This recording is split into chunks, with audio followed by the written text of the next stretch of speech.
for En este your momento queremos presentation at invitar this al moment. abogado We'd like Javier to Freire, él es invite representante Javier del Freire, Tribunal who is Andino de the Justicia, representative quien of the expondrá el tema Andean los aspectos Justice de propiedad Department, and intelectual y tell la us a little libre bit about competencia en redes digitales. intellectual property Bienvenido. and digital networks. Welcome. Buenos días a los estudiantes y a la Well, good morning, autoridad students presente. and all the authorities present here today. I just wanted to especially thank the presenters who have come here today. Todos los conocimientos que nos han venido a impartir acá. Entiendo que igual la superintendencia tiene en su portal, se podrá colgar las presentaciones y pueden volver a mirarlas. También quiero agradecer a la superintendencia por la invitación a compartir con ustedes un poco los temas ya a nivel local, lo que es en el Ecuador, los temas de competencia y propiedad intelectual. Mi presentación está enfocada principalmente en detallar algunos temas importantes de lo que es la propiedad intelectual y la competencia. Luego, mirar cuáles son los conflictos que existen actualmente en el Ecuador, cuáles son las amenazas y oportunidades que podemos tener a través de los medios digitales y finalmente algunas reflexiones y conclusiones que estarán también atadas al tema de Código Ingenios que hace poco también se promulgó y que de alguna manera tratan los temas de medios digitales y el tema de propiedad intelectual.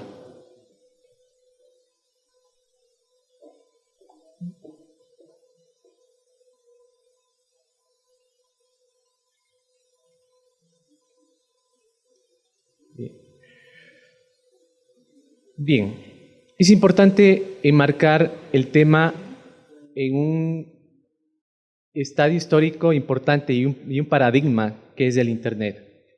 El Internet marca a nivel mundial, creo que para algunos autores, el principio del fin de los derechos intelectuales, específicamente del derecho de autor. Es un criterio. Otro criterio, en cambio, establece que el Internet marca más bien un principio general que es que la cultura sea conocida a nivel mundial, la cultura de un país en particular, lo que permite que por ejemplo, ciudadano ecuatoriano pueda conocer alguna cultura, ¿sí?, a través de las redes digitales, una cultura extranjera. Suena bien, suena bonito, ¿sí?, suena interesante, pero estamos viendo o hemos visto, al menos con la ponencia anterior, que estas redes digitales pueden ser utilizadas también para temas de extorsión, para temas de violación de datos personales, para temas anticompetitivos y para temas de violación de los derechos intelectuales. Y como les dije en primer momento, sería interesante que se podría establecer un mecanismo por el cual los ciudadanos de todo el mundo puedan tener acceso a ciertas tecnologías y a ciertos temas culturales que hoy en día nos podría interesar. Bien, el convenio de Berna, fíjense que es uno de los hitos importantes que maneja a nivel mundial la propiedad intelectual. Ya establecía ciertos parámetros de protección del derecho de autor en las redes digitales. ¿Qué quiero decir con esto? Que todos ustedes que tenemos aquí un teléfono celular, me imagino que alguna vez han compartido algún dato o han compartido una canción. Me gustaría, al menos de los que están aquí presentes, ¿quiénes de ustedes a través de su celular ha compartido a sus amigos o en redes sociales una canción, por ejemplo? Quisiera que alce la mano quién ha compartido, quién ha hecho ese ejercicio. Son casi todos. ¿Sí? ¿Qué nos llama a la reflexión eso? Si podemos compartir un dato o una canción, ¿sí?, bajo el derecho de autor y convenio de Berna, todos seríamos infractores, ¿sí?, salvo ciertas excepciones que lo trae el convenio de Berna. Pero esas excepciones muchas veces no han sido divulgadas o dadas a conocer a nivel internacional, de tal forma que la herramienta del convenio de Berna establezca un equilibrio entre el derecho, que sí es importante, del autor, del creador, del que hace esa canción, del que produce, del que compone la letra, del que pone en marcha un disco, por ejemplo. Es evidente y es loable que a esa persona que ha invertido, que ha gastado recursos económicos, sea de alguna manera compensado por ese desarrollo. La otra vertiente, en cambio, también es importante tener en cuenta que el derecho de los consumidores, de los usuarios, es poder acceder a esa tecnología, poder acceder a la cultura y de esta manera poder tener un conocimiento más amplio de lo que pasa. Hoy por hoy, por ejemplo, en los medios digitales, yo puedo reemplazar a una biblioteca física y puedo tener una biblioteca virtual, en donde pueden estar almacenados todas las enciclopedias que se maneja a nivel mundial. Muy bien, entonces, las redes digitales en estos casos pueden, como les vuelvo y repito, afectar un derecho de autor, pero también puede afectar el derecho de acceso a la cultura. Y ya los ejemplos que habíamos puesto antes, cuando se mira, por ejemplo, en el tema de un buscador, ¿sí?, cuando puede existir un solo competidor en el mercado, ¿sí?, que pueden ser a merced del consumidor, utilizado para enviar publicidad únicamente de uno o de otro competidor, y lo que pasa es que el resto no puede acceder o puede verificar qué puedo tener yo en el mercado como alternativas. Otro ejercicio y muy interesante que me gustaría conocer en la audiencia que tengo aquí es ¿quiénes de ustedes, cuando van a hacer una consulta en el Internet, utilizan como buscador, como motor de búsqueda, Google? ¿Todos? ¿Alguien, porque como es todos, alguien puede decirme si utiliza alguna herramienta de búsqueda que no sea Google?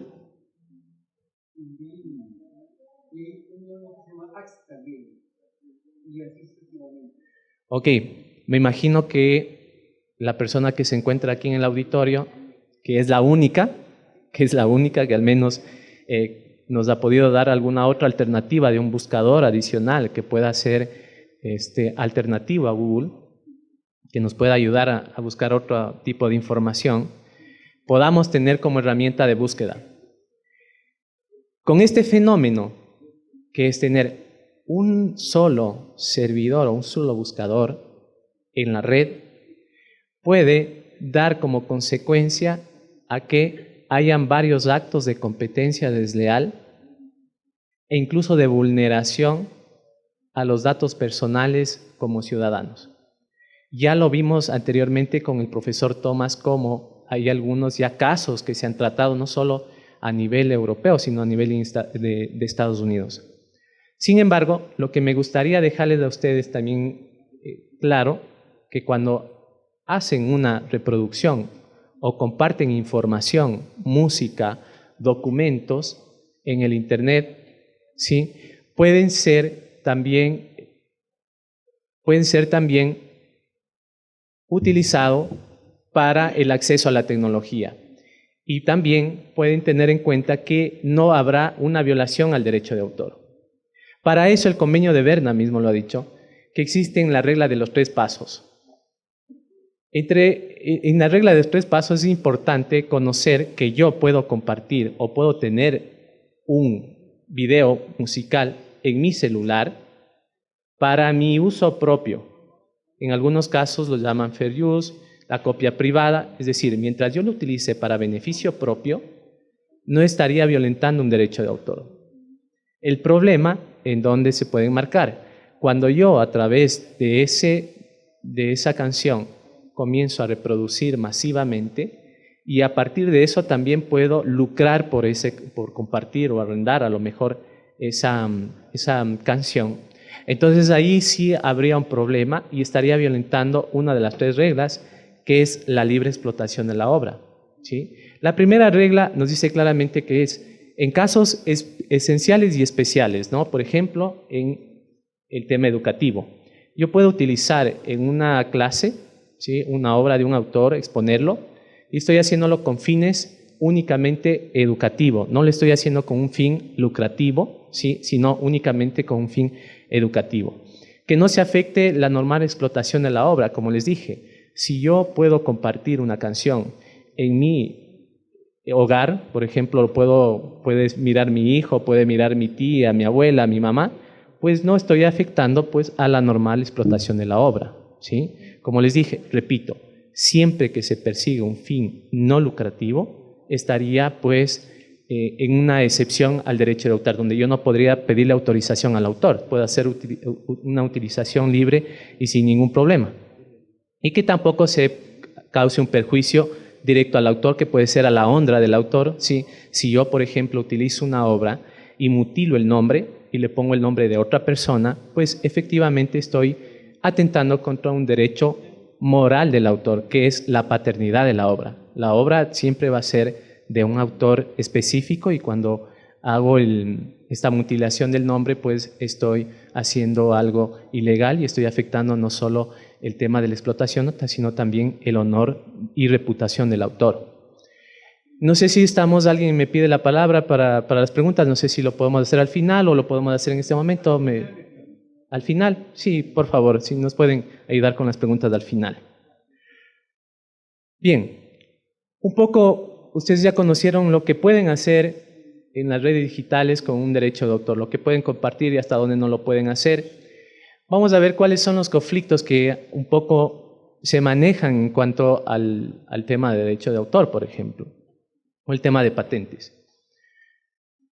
Yo les pongo a pensar y les digo, la mayoría deben seguro utilizar el WhatsApp, ¿sí? El WhatsApp es una aplicación que yo la utilizo para comunicarme con una u otras personas.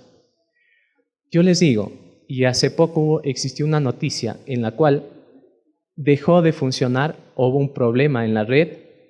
¿Y qué causó? Causó un pánico. En algunas personas, incluso yo escuché una noticia que causó un pánico tal cual que les dio incluso un paro cardíaco, ¿sí? ¿A qué les llamo la reflexión eso? Incluso a la industria mismo. Ustedes se han fijado ya la fiebre después del WhatsApp, cuando comenzaron a los mensajes individuales, ¿sí? También ahora tenemos los grupos de WhatsApp. Los grupos de WhatsApp incluso han sido utilizados en las empresas para dirigir, para tener un control más, de alguna manera, incluso para optimizar el tiempo. Yo lo puedo ver así también, lo pueden ver así. Pero yo me pregunto una cosa, ¿qué pasa si el día de mañana termina WhatsApp? Si han puesto a pensar, si el día de mañana la plataforma se cae de WhatsApp y queda deshabilitada, sería un problema terrible. Entonces, ¿cuál es la reflexión sobre esto? Y por eso coincido con las palabras del profesor Luis Villarroel, que nos dijo, sería importante que nos pongamos a reflexionar que en el Ecuador o en otros países podamos tener alternativas de esa tecnología o de esas aplicaciones. Ejemplo, Telegram es una de las alternativas en las cuales también se puede utilizar. Pero yo me pregunto, ¿por qué tiene que ser únicamente una o dos empresas? Que además, incluso nuestros datos personales no lo sabemos cómo se lo esté utilizando. Y muchas veces ustedes no conocen ni siquiera las condiciones cuando yo bajo a mi celular, ¿sí? O lo descargo a mi celular ese tipo de aplicación. Entonces, están involucrados varios tipos de problemas en eso. Por un lado, el poder monopólico que puede tener WhatsApp, ¿sí? Que indudablemente si alguien crea una aplicación y tiene la posibilidad de dar un servicio, mejorar un servicio, como en este caso la comunicación, que es gratuita obviamente, pero también nos pone a pensar de que eso que es gratuito alguna vez puede costar, ¿sí? Y en términos de competencia, están también los temas de los precios predatorios, que puede pasar por esto, puede ser un símil. ¿Qué les digo? Por ejemplo, una empresa puede poner un precio a un producto, ¿sí? Pueden ser dos competidores. Vendo galletas. Yo le vendo mi galleta, el mismo producto, la misma cantidad, lo pongo a $1, ¿sí? Como yo soy la competencia, le digo, bueno, para competir lo voy a bajar a 50 centavos. ¿Sí? Entonces, ¿qué hago? ¿Puedo beneficiar al consumidor? Sí, por los 50 centavos va a pagar menos. Pero ¿qué es lo que pasa? Elimino a la competencia, porque la competencia no va a soportar bajar el precio, por ejemplo, a 45 o 40 centavos. Eso en términos generales, porque a lo mejor su capacidad como empresa, su infraestructura, ¿sí? Y su costo no va a darle para poner el precio y bajarlo a 45 centavos. ¿Sí? Entonces, con este ejemplo, ¿qué es lo que quiero decir? Que cuando una empresa impone un precio, lo que puede es beneficiar al consumidor en corto plazo, pero en el momento que yo elimino a mi competencia, yo puedo ponerlo a $1.20. ¿Por qué puedo hacer eso? Porque no tengo competencia, porque eliminé a mi competencia. Eso es un típico caso de precio predatorio. ¿Que lo han hecho en algunas empresas? Sí lo han hecho, otras no lo han hecho, perfecto, pero es un peligro competitivo el que una empresa pueda tener un precio o pueda dar un servicio gratuito, como es WhatsApp, y que después puede hacerlo en un servicio pagado. Y ahí sí vienen los problemas y ahí sí vienen todo el análisis de cómo se lo va a utilizar ese tipo de información. En el tema, por ejemplo, de la protección en las bases de datos. ¿Cuántos de ustedes, por ejemplo, no han recibido una llamada a su celular ofreciéndoles cualquier tipo de servicio? Una tarjeta para esto, un servicio incluso de telefonía que le puedo aumentar el plan, le puedo mejorar su plan, le puedo mejorar diversos servicios. Primero, la pregunta esencial. Y me imagino que todos ustedes se preguntaron, ¿cómo obtuvieron ese dato personal que me pertenece? ¿Quién entregó ese dato a la compañía que está haciéndome la llamada? Es el primer cuestionamiento que deberíamos hacernos como ciudadanos. Segundo, existe en sí una base de datos que puede una empresa recolectar información de una u otra persona, pero indudablemente todo tiene su límite. ¿Por qué? Porque a través de una base de datos yo puedo entregar información muy sensible y que a lo mejor yo perjudique a una persona, ¿sí? Por su buen nombre o porque sencillamente no quiero recibir información de un servicio o un producto. Soy un consumidor que estoy simplemente consumiendo algo que me interesa, pero que no quiero recibir esa información. Si yo no deseo recibir esta información, que puede existir en consumidores, que les molesta porque están en una reunión y les llaman en ese momento, puede existir esa posibilidad y por ende sería importante que se regule el tema de datos para la intimidad personal. Esos son uno de los casos también que se puede plantear en los conflictos en redes digitales. Bien, ahora veamos lo positivo del tema de redes digitales, porque no puede ser todo negativo. Yo digo, por ejemplo, en el tema de utilizar la información que está dispuesta en el Internet para conocer cierta tecnología que se está desarrollando en uno u otro país y que puede ser utilizada como una herramienta de desarrollo de industria de cualquier escala, a nivel de microempresarios, a nivel de industria incluso que pueda multiplicar y que pueda ser una empresa industrial, ¿sí? Entonces, hay temas de conocimiento o temas de utilización de bases de datos y redes digitales en donde están albergadas, por ejemplo, tecnología de primera mano, en la cual una industria puede utilizar eso para decir, yo voy a innovar por acá y voy a tener un problema o no lo voy a tener porque en otro país ya lo están investigando.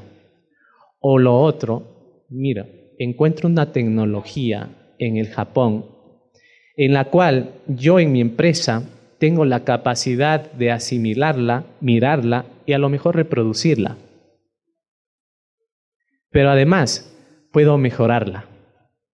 Y entiéndase que en los temas de innovación a través de las redes digitales puede servir también para poder modificar un producto y así obtener un nuevo servicio, un mejoramiento a ese producto. Esa información la tenemos en bases de datos. Entonces, fíjense en ustedes cómo las redes digitales pueden servir para mejorar en términos de eficiencia, en términos de acceso.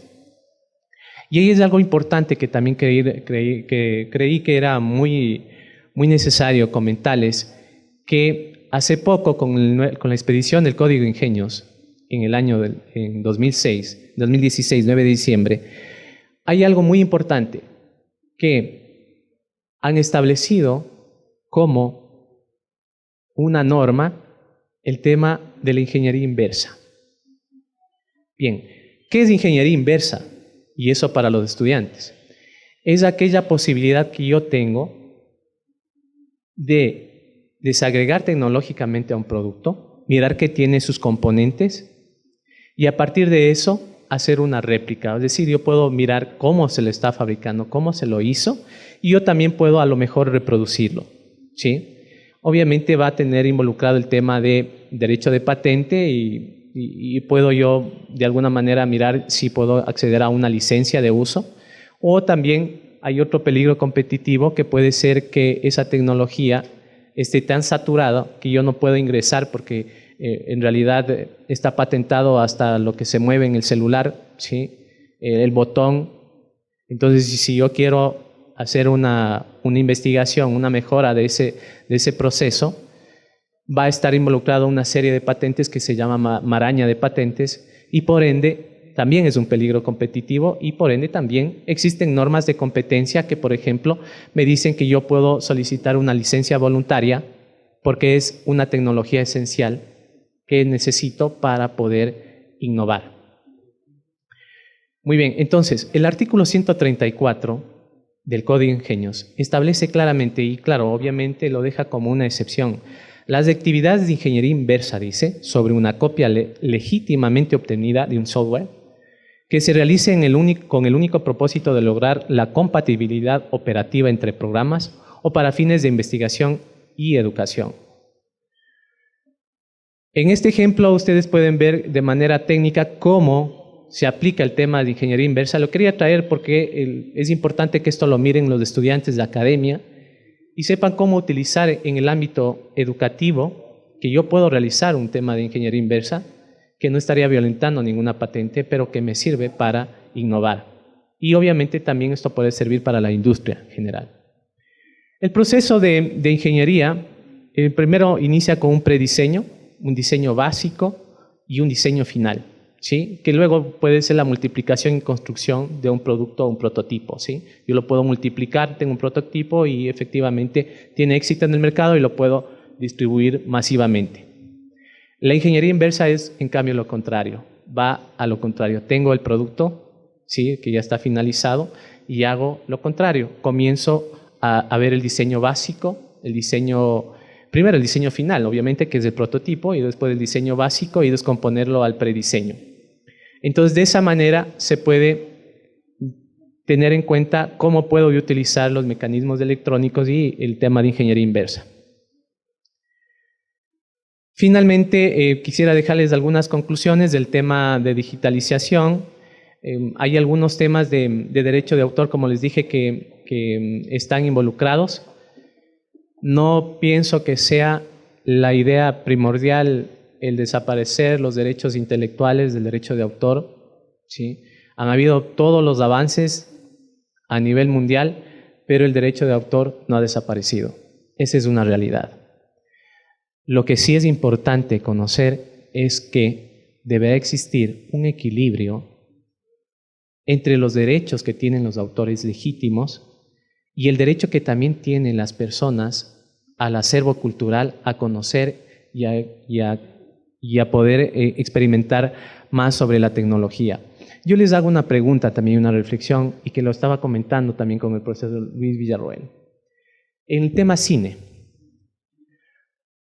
¿cuántos de ustedes, si han podido viajar, por ejemplo, han visto una obra cinematográfica de otro país que puede ser incluso superior a las obras cinematográficas, sin desmerecer obviamente, pero puede tener una composición superior a las que ofrece Hollywood?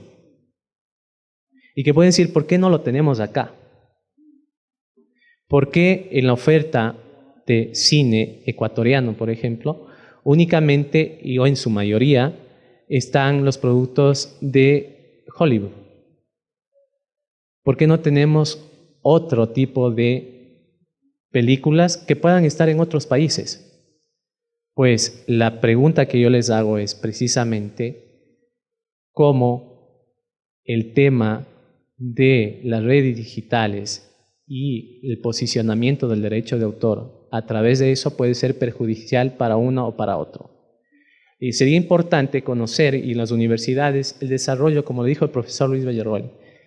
Mañana la universidad podría desarrollar un programa como Netflix con las películas ecuatorianas, o pueda hacer un repositorio de películas a nivel internacional, que pueda yo también tener la disposición o que lo pueda ver. No digo tampoco que sea la solución eliminar para nada, no es la intención eliminar las películas de Hollywood, no, pero que sí un consumidor pueda tener la libertad de elección, que no tenga solo una posibilidad, sino que tenga más posibilidades y yo sea quien determine si tengo un gusto o no por determinada tipo de tecnología. Eso, de tecnología o de programas de televisión incluso. Entonces, eso ya, como les digo, llama a la reflexión. También es importante el tema de la dependencia tecnológica. Ustedes ya han visto el tema del software a nivel nacional y local. Yo les pregunto también a la audiencia, si el día de mañana los pongo, por ejemplo, en su computador, que me imagino la mayoría utiliza Windows, y está bien, pero si el día de mañana yo cambio el sistema operativo y pongo otro sistema operativo que pueda funcionar, a lo mejor les va a costar mucho asimilarlo, porque ya con la tecnología que lo tenemos, hemos asimilado y lo hemos sido amigable con nosotros. Otro ejemplo puede ser, a ver, si yo tengo el día de hoy el teléfono Samsung, ¿ok? Y el día de mañana compro un teléfono con Apple o puede ser Alcatel, ¿sí? Otro, Nokia.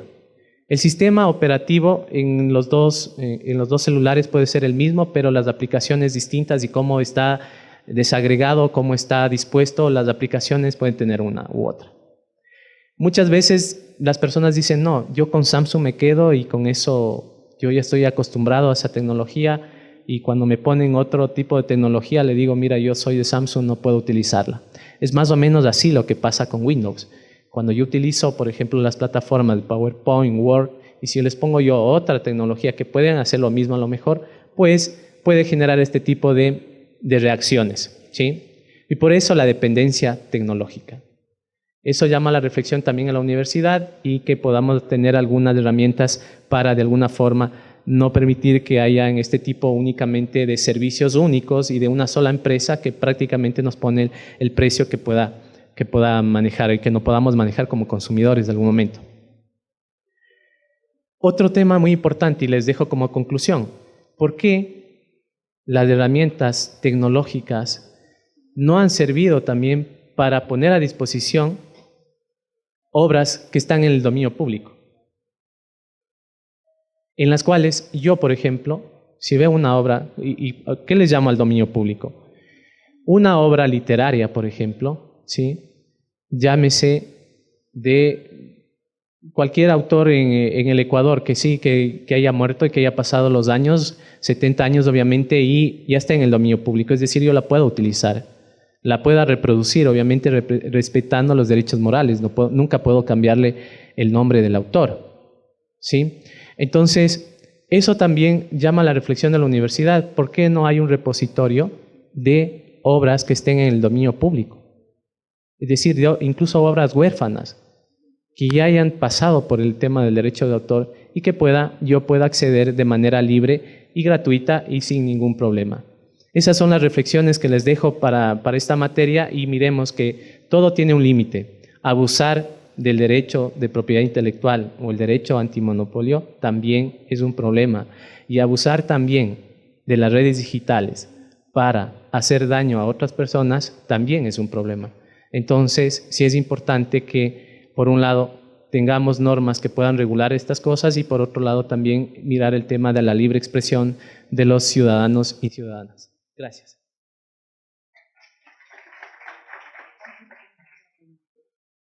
Muchas gracias a Javier Freire por su interesante exposición y muy interesantes conclusiones. Y en este momento vamos a dar espacio para las preguntas de los asistentes, así que por favor se levantan y se identifiquen. Bueno, aló. Don Javier, ante todo le felicito. Quería hacerle más o menos una pregunta un poco amplia sobre casos en las que el código ingenio cómo operaría, a través inclusive de el apoyo de la policía de lo que es el área de delito informático, en casos de falsificación de páginas web institucionales. Incluso los bancos mismos advierten que tengan cuidado porque también se puede clonar o falsificar una web bancaria para que los usuarios migren y hayan estas cuestiones de estafa. Puede pasar con páginas comerciales como OLX, por ejemplo. Entonces, ¿cuál sería el nivel de operatividad y alcance para que el usuario esté seguro y confiable a qué página le está apuntando? Incluso también en Facebook hay duplicaciones también de cuentas.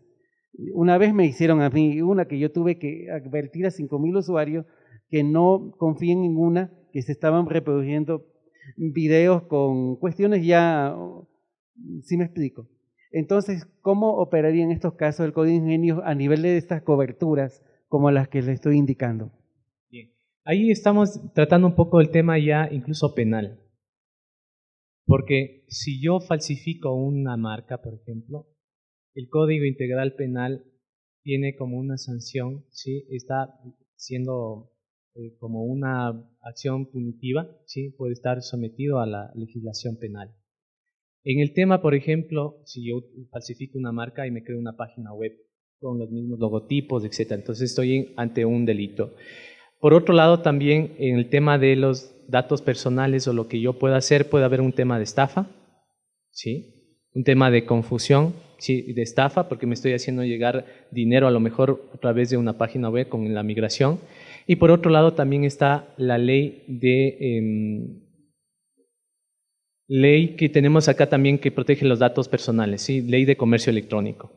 Entonces, ahí también existen penas para aquellas personas que utilizan los medios electrónicos, las redes digitales, para hacer este tipo incluso de amenazas o cuando utilizan una doble usuario en Facebook para cometer algún tipo de delito. Obviamente está regulado. El Código Ingenio no regula temas penales, no regula temas penales, está el Código Ingenios, pero sí tiene algunos parámetros de seguimiento como la tutela administrativa en cuanto cuando una persona está siendo afectado por la violación de un derecho de autor, una marca pues puede acudir a través de la institución, que en este caso es del IEPI, sí puede acudir y presentar una denuncia de que su derecho está siendo violentado.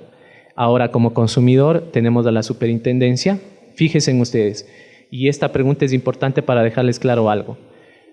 Crear una aplicación que me permita controlar los precios de los productos es un beneficio para el consumidor. Tenemos la capacidad para hacerlo, la superintendencia lo ha hecho. El problema es que los usuarios no lo estamos tomando en cuenta y no lo estamos utilizando. Lo utilizamos únicamente aplicaciones que son para juegos o que son para chat, Facebook, WhatsApp, pero aplicaciones que nos puedan servir para nosotros, para controlar el precio de los productos en el mercado. Yo les invito a que reflexionemos en eso. La superintendencia ha hecho ese esfuerzo, no sé cómo, si a lo mejor con algún programador y desarrolló la aplicación, utilicemos y hacemos y también conciencia de que las redes digitales nos puede ser utilizada para este tipo de beneficios como ahora lo ha hecho la superintendencia.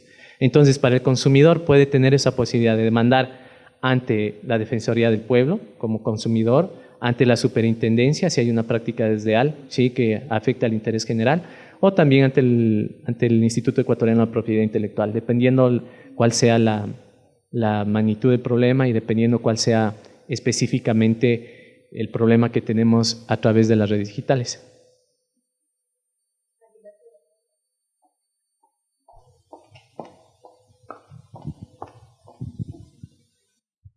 Buenas tardes.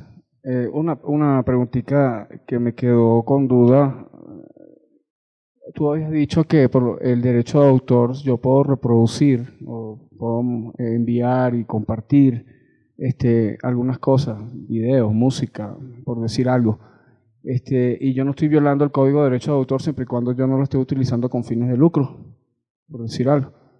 Pero ¿qué pasaría si se toma en cuenta si yo estoy compartiendo algo con mucha gente de otra persona que de repente quiere tratar de que esa gente a la que yo le compartí pueda haber sido mi consumidor final, porque yo como autor sí tenía visión de lucro con algo que hice, pero otra persona decidió compartirlo gratuitamente sin fines de lucro a muchísima gente. Yo perdí muchísimos clientes, por decir algo.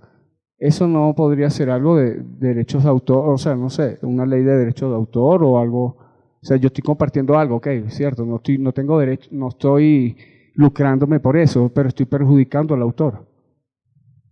Sí, como les dije al inicio, en este caso habría una violación al derecho de autor en el caso de que yo esté reproduciendo masivamente y que como consecuencia de eso puede estar violentándonos la regla de los 3 pasos. Como les dije, la regla de los 3 pasos es importante, que lo ha desarrollado la OMPI, lo ha desarrollado algunos instrumentos internacionales, lo tiene también el Código de Ingenios, que bajo ciertas circunstancias existen excepciones al derecho de autor.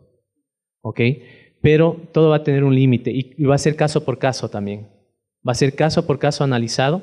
Si como ya lo han hecho a nivel internacional, ya ha habido casos en los cuales, por ejemplo, yo creo una plataforma en donde yo digo, yo no estoy cobrando por que una persona reproduzca una obra musical, ¿sí? Pero puede estar afectando a la reputación del autor o a la normal explotación de la obra, porque la obra puede estar siendo explotada directamente por el autor. Yo pongo a disposición, como aquí en el Ecuador alguna vez, un autor e incluso compositor lo hizo, ¿no? Juan Fernando Velasco. Salió a la calle y lo vendió el disco. Ahí es importante conocer ahí también un tema, ¿no? ¿Por qué un disco cuesta lo que cuesta, o cuesta tanto que me es imposible acceder? Y por eso yo voy, simplemente lo bajo en el internet y lo tengo gratuitamente. Entonces es una reflexión para aquellos que también producen estos fonogramas, los CDs, a ver hasta dónde el precio puede ser un límite de acceso, el precio de un disco, o hasta dónde también puede ser una violación el que yo comparta la música sin dar ninguna retribución al autor, que puedo perjudicarlo. Entonces hay gente que, por ejemplo, me ha dicho, yo quiero el original de tal autor, pero no puede ser posible que cueste 80 o 60 dólares. Cuando hemos visto que muchas veces todos los gastos que se hace para producir un disco no pueden ni rebasan ese precio. Ya le dio la muestra, un ejemplo fue Juan Fernando Velasco, que salió a las calles y vendió el disco a un menor precio. ¿Y cuál fue el resultado? No tenía más producto para venderlo. Si tenía más producto, estoy seguro que lo vendía todo. Pero lo vendió todo y se quedó sin el producto para seguirlo vendiendo. Obviamente, como les digo, eso nos llama a la reflexión del tema de precio también, de ser un poco accesible al consumidor y generar este equilibrio entre el acceso que tiene el consumidor y también el respeto que debemos al derecho de autor.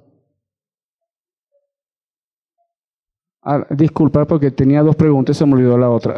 Algo tú comentaste que yo, si era algo de las licencias, si yo estoy innovando o estoy haciendo algo y realmente mi innovación, mi producto innovador necesita de esa licencia para poder yo desarrollar el producto final mío, esa licencia es gratuita.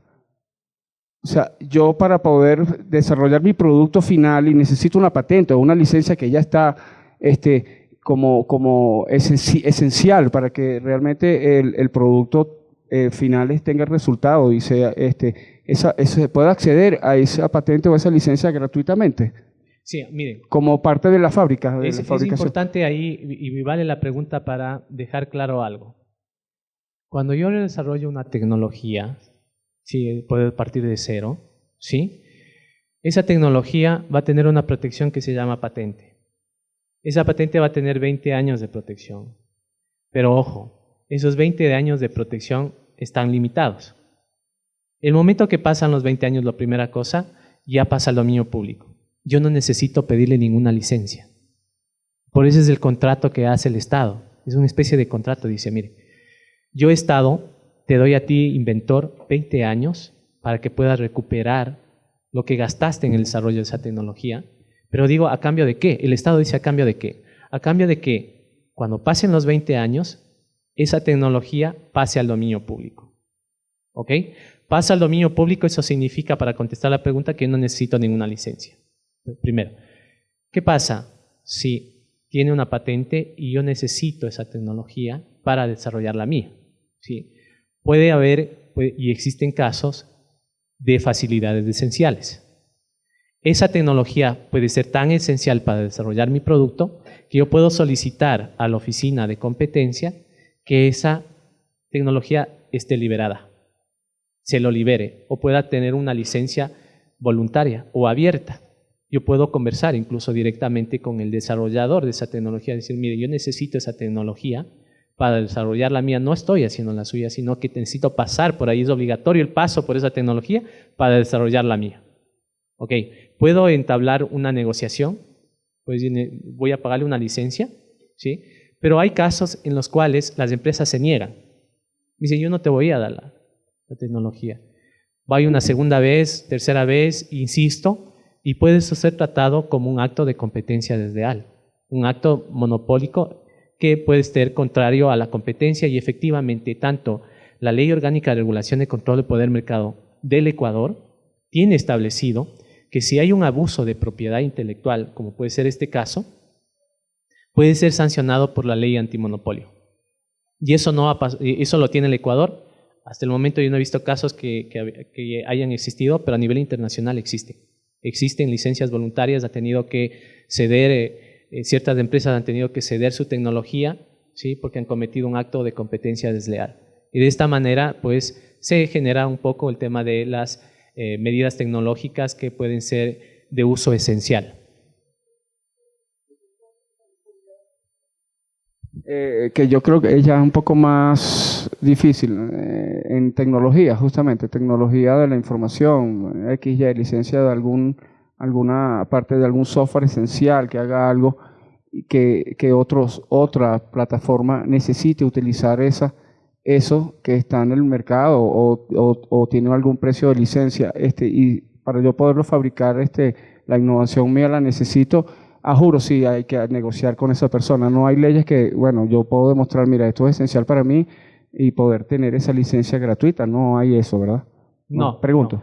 No. Como te digo, es algo bien importante lo que existe en el Código de Ingenios, que no teníamos antes. En la ley del 98 no estaba por ningún lado. Tú no encontrado el tema de la ingeniería inversa, ¿sí? Que en términos tecnológicos es lo que yo puedo desagregar de esa tecnología, puedo asimilar, puedo mirarla, ¿sí? Y el Código de Ingenios dice claramente, si yo accedí lícitamente a esa tecnología, es decir, la compré, obtuve la licencia lícitamente, luego de eso yo experimenté y miré cómo funciona, y a partir de eso puedo generar un mejoramiento a la tecnología, en ese sentido no habría problema, porque estoy creando algo derivado, si es una tecnología, y por eso es importante el tema de derecho de autor o el tema de una patente. Si yo tuviera una patente de manera eterna, no habría desarrollo tecnológico. Y por eso hay un tema de justificación en términos de innovación. Esa tecnología en algún momento pasa al dominio público y significa que yo puedo modificarla, no la puedo utilizar. Si pasa al dominio público, ya la puedo utilizar. Lo que no puedo hacer es de pronto ir a la oficina de patentes con esa misma tecnología, porque va a decir, no, perdió la novedad, ya está en el estado la técnica, perdió la novedad. Pero si yo modifico algo, genero una nueva modificación que lo mejora esa tecnología, puedo tener un derecho sobre eso. Dependerá cuál sea el salto tecnológico que yo desarrolle, porque ahí sí involucran otros conceptos como el de nivel inventivo, que ya es una explicación más concreta o que sería un panel dirigido solo a ese tema de patentes, que no me alcanzaría, tendría que tener aquí algunas horas para explicarles del tema de nivel inventivo. Pero sí es importante decirles que yo puedo desarrollar una tecnología a partir de otra, que puede estar en el dominio público, y si no está en el dominio público puedo solicitar una licencia, y en temas incluso de salud, puede ser por salud pública, existen las licencias obligatorias en las cuales yo puedo acceder a esa tecnología o producir un medicamento que sea, por ejemplo, una cura contra el cáncer y que de esta manera se garantice y haya el equilibrio entre el derecho que tiene el autor o el inventor y el derecho que tienen las personas al acceso a la salud.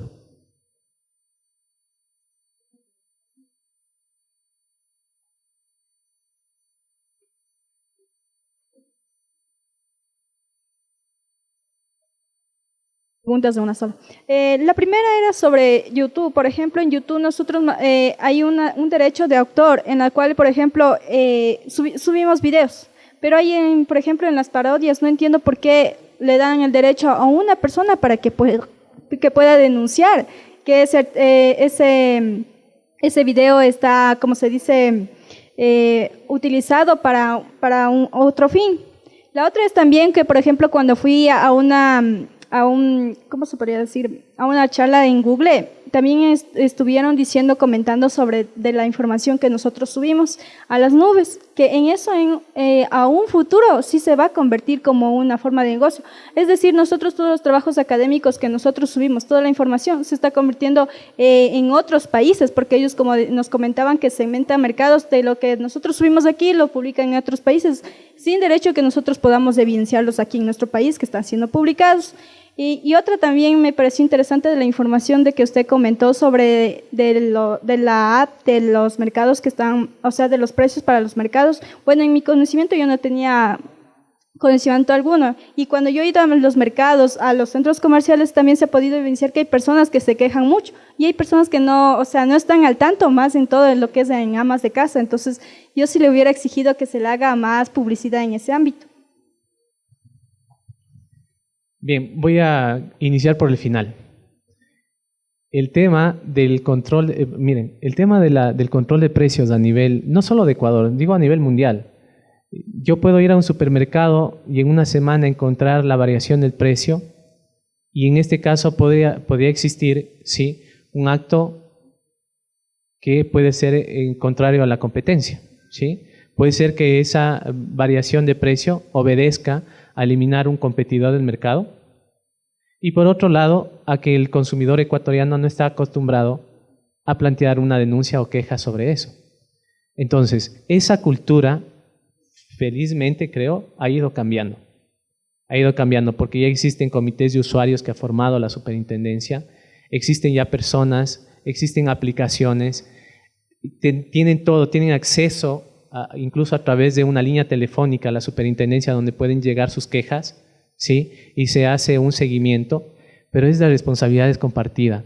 No podemos vivir un estado paternalista en donde el Estado tiene que encargarse de todo y nosotros, ¿qué hacemos para defender nuestros derechos? Como les digo, favorablemente ya existen algunos casos en los cuales han determinado algunas investigaciones. Cuando yo estuve también en la superintendencia, tuvimos la oportunidad de tener quejas de varios usuarios, nos acercamos a la compañía también estuvo de acuerdo que no estaba haciendo lo correcto, pues modificó su conducta y lo hicieron. Entonces yo con esto, ¿qué quiero decir? Que hay empresarios que sí hacen las cosas bien y que son parte del Ecuador y que lo han hecho bien, pero también hay otras excepciones, son pocos que también abusan y que de alguna forma también es por el desconocimiento. En ese sentido, es importante que ustedes estén informados y puedan acceder a ese tipo de aplicaciones como la que ha creado la superintendencia, porque es difícil, ni toda la superintendencia en su conjunto, todos los funcionarios podrían estar detrás de cada compra y cada venta. Donde yo vaya a estar, no, es muy difícil. Por eso se crean estas herramientas que creo que es de mucha utilidad para todos los usuarios que puedan de alguna manera informar sobre la variación de un precio o no. Y así creamos conciencia ciudadana. Lo otro respecto de YouTube, sí, a ver, cuando ustedes acceden a YouTube o pretenden subir un video, ¿sí?